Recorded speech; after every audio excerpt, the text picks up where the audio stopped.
Pemerintah terus mendorong adanya perubahan kurikulum. Saat ini, kurikulum yang sedang dilaksanakan adalah kurikulum merdeka. Pada implementasi kurikulum merdeka, pembelajaran yang dilaksanakan adalah pembelajaran berdiferensiasi yang terdiri dari berdiferensiasi proses, berdiferensiasi konten, berdiferensiasi produk, dan lingkungan belajar. SDIT Wahdatul Ummah Metro Lampung yang memiliki dua kampus, kampus utama beralamatkan di Jalan Ikan Koi nomor 521 Ayo Serejo dan kampus 2 yang beralamatkan di Jalan AM Bangsawan nomor 7 Imopuro serta memiliki jumlah rombongan belajar sejumlah 27 kelas sudah melaksanakan implementasi kurikulum merdeka sejak tahun 2021. Sebelumnya, Assalamualaikum warahmatullahi wabarakatuh. Perkenalkan, saya Rona Khoiriyah sebagai guru kelas 1 di SDIT Wahdatul Ummah Metro Lampung. Saya akan berbagi praktik baik mengenai pembelajaran berdiferensiasi pada peserta didik transisi PAUD ke SD. Sebelum melakukan pembelajaran, saya berdiskusi serta meminta izin kepada kepala sekolah untuk pembuatan video pembelajaran berdiferensiasi. Tidak hanya itu, saya berdiskusi dengan rekan satu jenjang. Kira-kira pembelajaran seperti apa yang seharusnya dilakukan pada peserta didik transisi PAUD ke SD. Setelah melalui diskusi beberapa belah pihak, saya mulai merancang pembelajaran di kelas. Baik merancang model pembelajaran, metode pembelajaran, bahan ajar, serta penilaian yang akan dilakukan.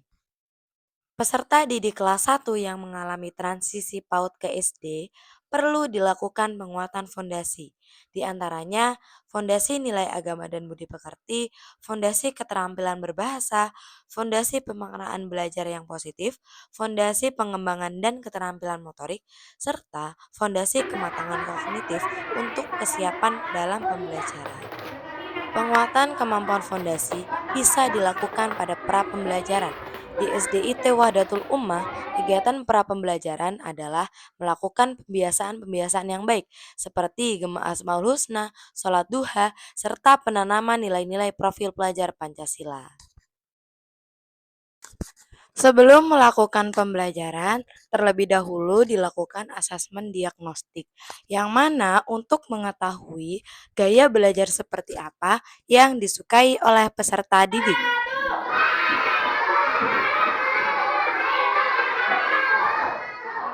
Good morning, my student. How are you? Good morning, my student. How are you? Good morning, student. Good morning, my student. How are you?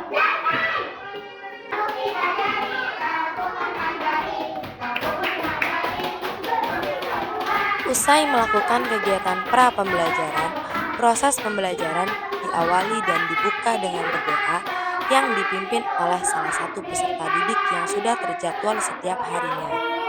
Setelah berdoa, kegiatan yang dilakukan adalah mengecek kehadiran peserta didik, mengecek kesiapan peserta didik untuk mengikuti pembelajaran.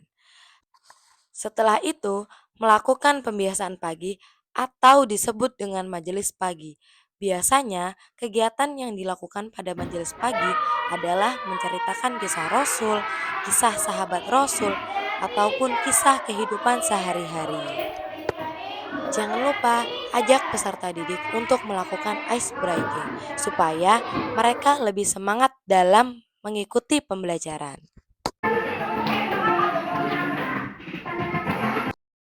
Sebelum menyampaikan tujuan pembelajaran, ajak peserta didik untuk mengulas materi pertemuan yang lalu. Nilai dapat bilangan, satu angka satuan, dua angka puluhan, tiga kali satuan, ini puluhan, satuannya nilai dapat bilangan. Karena masa transisi PAUD ke SD, ketika pembelajaran, peserta didik kelas 1 lebih suka mendengar serta melihat secara nyata. Bagi anak yang memiliki gaya belajar audio, bisa diselingi dengan lagu yang berkaitan dengan materi pembelajaran. Ayo kawan, kita bersama belajar membandingkan bilangan. Manakah jumlah yang lebih banyak? jumlah yang lebih sedikit. Ada 3 lambang bilangan, lebih dari, kurang dari, sama. Lebih. Kalau kurang dari huruf. Setelah menyanyikan lagu secara bersama-sama, peserta didik diajak untuk bermain peran secara berkelompok, supaya membangun komunikasi serta kerjasama yang baik antar anggota kelompok. Apabila salah satu kelompok telah menyelesaikan permainan perannya, kelompok yang lain memberikan apresiasi dengan tepuk bintang, tepuk love, ataupun tepuk hebat. Jawabannya adalah 3 itu kurang dari 4. Benar apa salah? Oke, benar. Kita kasih tepuk bintang. Kring, kring, kring, kring, kring. Jangan lupa untuk ajak peserta didik melakukan ice breaking supaya mereka tidak merasa bosan. Turunkan tangan.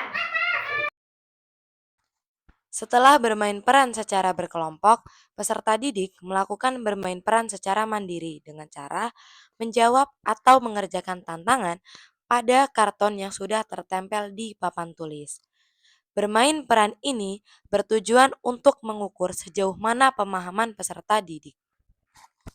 Saat peserta didik berhasil mengerjakan tantangan, diberikan apresiasi dengan bintang, lalu ditempelkan pada papan bintang prestasiku. Saat peserta didik telah menyelesaikan seluruh permainan, diberikan lembar kerja atau asesmen untuk penilaian pada proses pembelajaran. Usai rangkaian pembelajaran dilakukan, peserta didik diajak untuk mengaitkan serta menyimpulkan materi pembelajaran pada hari yang sudah dilaksanakan. Terakhir, peserta didik diberikan sticky note untuk refleksi dengan cara menggambarkan perasaan atau emotikon senang apabila mereka memahami materi, dan emotikon sedih apabila tidak memahami materi sama sekali, serta emotikon bingung apabila mereka mengalami setengah paham dan setengah tidak paham. Assalamualaikum warahmatullahi wabarakatuh. Perkenalkan, nama saya Lila Sandra Alipasya, selaku tim teaching atau rekan sejawat dari saudari Rona Khairiyah. Selama saya mengamati pembelajaran di kelas, bahwasanya pembelajaran yang dilakukan di kelas berpusat kepada peserta didik. Tidak hanya itu, pembelajaran dilakukan sangat menyenangkan dan membangun kemampuan fondasi bagi peserta didik transisi PAUD ke SD. Kemampuan fondasi yang dibangun melainkan nilai-nilai agama, komunikatif, keterampilan motorik, dan pembelajaran yang positif. Demikian video pembelajaran berdiferensiasi dari saya. Sekian, semoga bermanfaat. Wassalamualaikum warahmatullahi wabarakatuh.